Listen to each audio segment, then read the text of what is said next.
Sardar Vallabhbhai global university ખાતે યુનિવર્સિટીને પ્રથમ દીક્ષાંત સમારંભ યોજાયો હતો અને આ સમારંભમાં રાજપૂત સુરજય આર ચિનોય મુખ્ય અતિથિ તરીકે ઉપસ્થિત રહ્યા હતા।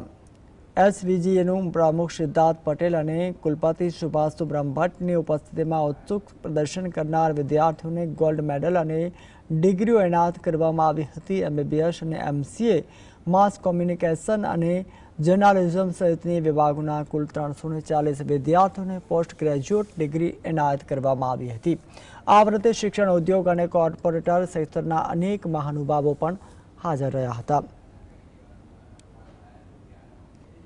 સરદાર વલ્લભભાઈ ગ્લોબલ યુનિવર્સિટી આજે 340 વિદ્યાર્થીઓને પોસ્ટ ગ્રેજ્યુએટ ડિગ્રી એનાયત કરી રહી છે। MBA પ્રોગ્રામ, MCA પ્રોગ્રામ અને માસ કમ્યુનિકેશન એન્ડ જર્નાલિઝમના વિદ્યાર્થીઓને ડિગ્રી એનાયત થઈ રહી છે। ટોટલ 340 ડિગ્રી એનાયત થશે। એમાં પ્રથમ આવનારા 3 વિદ્યાર્થીઓને Chimanbhai Patel gold medal, ઉર્મિલાબેન Patel gold મેડલથી નવાજવામાં આવશે। આજના કાર્યક્રમના મુખ્ય મહેમાન છે સુજોન શેનોય, જેઓ 3 થી 4 દેશના એમ્બેસેડર રહી ચૂક્યા છે અને ભારત સરકારના રામ મનોહર પારીકર રિસર્ચ ડિફેન્સ ઇન્સ્ટિટ્યૂટના તેઓ ડાયરેક્ટર જનરલ છે। મજાની વાત એ છે કે તેઓ પાક્કા ગુજરાત